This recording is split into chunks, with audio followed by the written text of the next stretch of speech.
শিমুল এক করিস না। ও কি বলছে দেখ, ও বলছে ও তো রনিত, ও অনাথ। গুলশান নয় তো, গুলশান কখনো অনাথ হতে পারে? আমরা সবাই আছি না, তাহলে ও গুলশান কেন অনাথ হবে? ও রনিত, ও গুলশান না। দেখো কি লীলা দেখাচ্ছ, চোখের সামনে দাদুভাইকে দেখাচ্ছ, আর ওই মেয়েটা বলছে কিনা ও অনাথ। না ঠাম্মি, অনাথ বলছে বলে আমার আরো বেশি সন্দেহ হচ্ছে। আর দেখলে না, মধুশ্রী নীলকে তো কিছু বলতে দিল না, ওর হাত থেকে মাইকটা নিয়ে নিল তো ঠাম্মি। নিশ্চয়ই এর মধ্যে কিছু একটা গন্ডগোল তো আছেই, কিন্তু সেটা কি?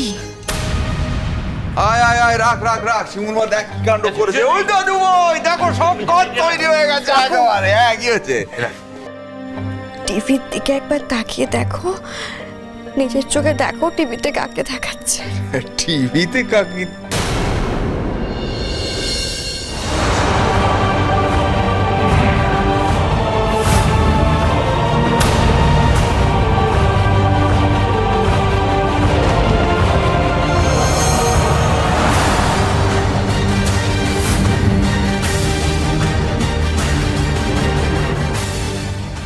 নীল, নীল, আমার নীল, ও আমার ছেলে। ও চানাচুর বুড়ো, কেঁদো না গো, কেঁদো না। ওটা তো গুলশান না, ও মেয়েটা বলছে তো তো রনিত, ও অনাথ। কি বলছো মম? এটা তো আমার ভাই নীল। ও রনিত হতে যাবে কেন? এক্স্যাক্টলি, ও নীল। কিন্তু এই অনুষ্ঠানে ওকে রনিত বলা হচ্ছে। আর এই যে হিরোইন মধুশ্রী, ও বলছে ও নাকি রনিত, আর এও বলছে ও নাকি কেউ নেই, ও নাকি অনাথ। ও অনাথ? তাহলে আমরা কে? আমরা তো এখনো বেঁচে আছি। আমরা তো আমাদের ছেলের ফিরে আসা না আসা দোদুল্য বালতায় প্রতিটা ক্ষণ, প্রতিটা পল, প্রতিটা দিন গুনে চলেছি। দেখো দাদা, এই পৃথিবীতে 7 জন আছে একই রকম দেখতে। এটা তো হতে পারে এই ছেলেটাকে নীলের মতো দেখতে, অথচ নীল নয়। না না কাকাই, এটা হতে পারে না, এটা কিছুতেই হতে পারে না। ও নীল, তুমি ভালো করে ওকে দেখো। এক চোখ, এক হাসি, এক ঘাড় ঘোরানো, সব এক। এরকম এত মিল কারোর হতে পারে বলো? আমি শিওর যে ও নীল, অন্য কেউ হতেই পারে না। নীলি যদি হবে তাহলে ও কেন বাড়ি ফিরে আসছে না? আপনজনদের কাছে না ফিরে ওই মেয়েটার দাদুভাইকে কেন অনাথ বলছে? কেন বলছে অনাথ? আমি জানি না ঠাম্মি, আমি কিচ্ছু জানি না, তবে একটা কথা আমি শিওর যে ও নীল ছাড়া অন্য কেউ নয়, হতেই পারে না। আচ্ছা গণপতি কাকু, একটা কথা বলো তো, এটা তো হতে পারে সেদিনকে যখন গাড়িটা ওকে জোরে ধাক্কা মেরেছিল, ও জলে পড়ে গেছিল। ওই অ্যাক্সিডেন্টের সময় হয়তো ওর মাথায় চোট লেগেছিল, আর অ্যাক্সিডেন্টের পরে ওর মেমোরি লস হয়েছে। ওর হয়তো কিছু মনেই নেই কাকু। বলছিস রে মা, নীলের পুরনো কথা কিছু মনে নেই? আমাদের কথা, পুরনো স্মৃতি, ওর মম, ওর পরিবার, ওর কিচ্ছু মনে নেই? হতেই পারে কাকু, হতেই পারে। আর সেই সুযোগটাই হয়তো মধুশ্রী নিচ্ছে। মধুশ্রী ওর নাম রনিত দিয়েছে, রনিত দিয়ে ওকে হিরো সাজিয়ে। নিশ্চয়ই এর মধ্যে কোনো একটা উদ্দেশ্য আছে যেটা আমরা বুঝতে পারছি না, কিন্তু ও নীল, আমি শিওর ও নীল। এই পুরো গোটা ব্যাপারটা তো হতে পারে, এরকম তো হতে পারে বলো? শিমুল তো ঠিকই বলছে। সেই কারণেই হয়তো ওকে অনাথ কিংবা রনিত বললে নীল কোনো প্রতিবাদ করছে না। শিমুল, সত্যিটা কি সেটা জানতে গেলে আমাদের কিন্তু ওখানে যেতে হবে, ওর সামনে দাঁড়াতে হবে এবং নীলের সামনে দাঁড়িয়ে নীলকে সব প্রশ্ন করতে হবে। এক্স্যাক্টলি, তুমি একদম ঠিক কথা বলেছো। আমাকে এক্ষুনি যেতে হবে, আমাকে। শিমু কোথায় যাচ্ছিস তুই? কাকাই, আর যাই হয়ে যাক না কেন, আমি নীলকে নিয়েই বাড়ি ফিরবো। দাদা, শিমু এইভাবে বেরিয়ে গেল, কিন্তু অনুষ্ঠানটা কোথায় হচ্ছে ও জানবে কি করে? তুমি চিন্তা করো না, টিভিতে দেখিয়েছে যে বেগবাগানের কাছে একটা অডিটোরিয়াম আছে, সেখানেই অনুষ্ঠানটা হচ্ছে। আর শিমুল যথেষ্ট বুদ্ধিমতী, ঠিক চলে যাবে। ঠাকুর তাই যেন হয়। ঠাকুর ও যেন নীল হয়, আমরা যেন আমাদের হারানো ছেলেকে ফিরে পাই। ঠাকুর মিস্টার রনিত, আপনি চুপ করে আছেন কেন? সব উত্তরই তো ম্যাডামই দিচ্ছেন। অ্যাকচুয়ালি আমার মিডিয়ার সামনে এটা প্রথমবার, ফার্স্ট টাইম, তাই আপনাদের সামনে উত্তর দিতে আমি খুব একটা কমফর্টেবল নই, বুঝতে পারছেন আশা করি। That's it. ম্যাডাম, জুটি হিসেবে আপনি এবং রনিত একদমই নতুন। আপনার কি মনে হয় দর্শক কি আপনাদের এই জুটি পছন্দ করবে? অফকোর্স করবে। দর্শক সবসময় নতুন কিছু দেখতে চায়।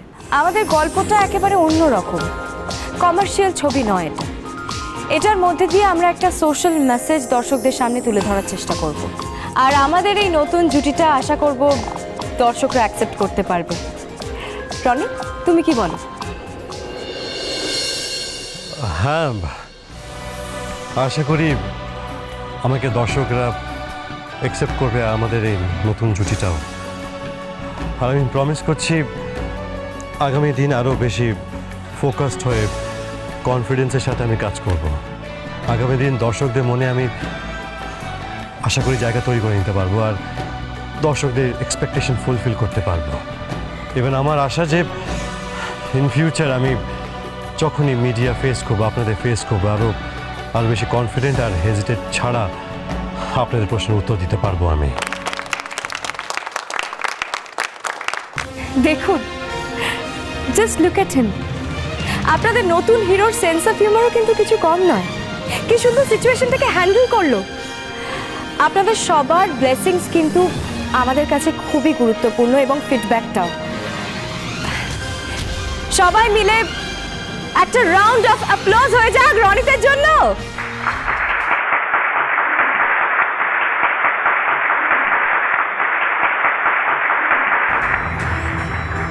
শুনুন, আমার এখানে আর ভালো লাগছে না, আমি বাড়ি যেতে চাই। রনিত, এক্ষুনি আমরা কি করে বেরোবো এখান থেকে বলো? পুরোটা ওয়াইন্ড আপ হয়ে যাক, তারপরে বেরোবো। মাঝখান থেকে বেরোলে সেটা তো ভালো হবে না, না? একটু ওয়েট করো রনিত, একটু।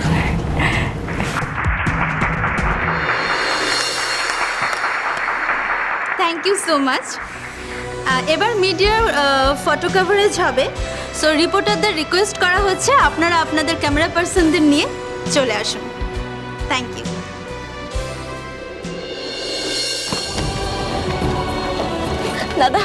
দাদা বেগ বাগানের অডিটোরিয়ামটায় চলুন, তারা আছে, একটু তাড়াতাড়ি চলুন না।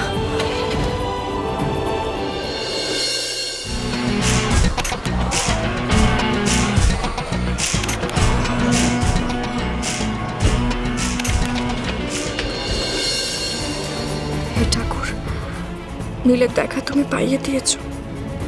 এবার যেন ওর এই নকল পরিচয়ের পেছনে সব সত্যি সামনে চলে আসে।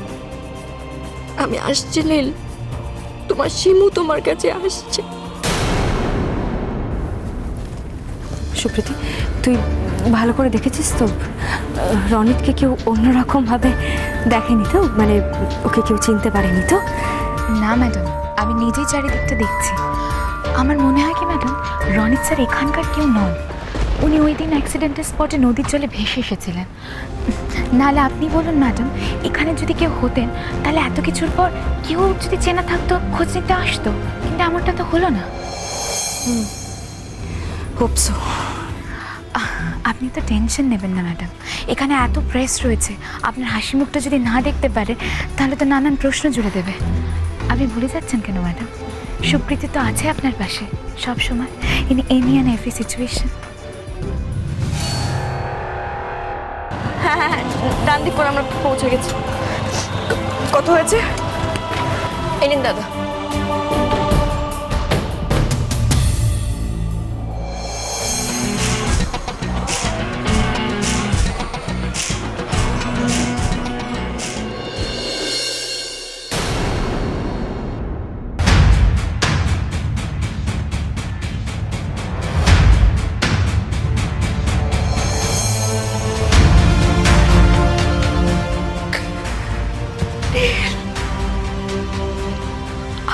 নীল,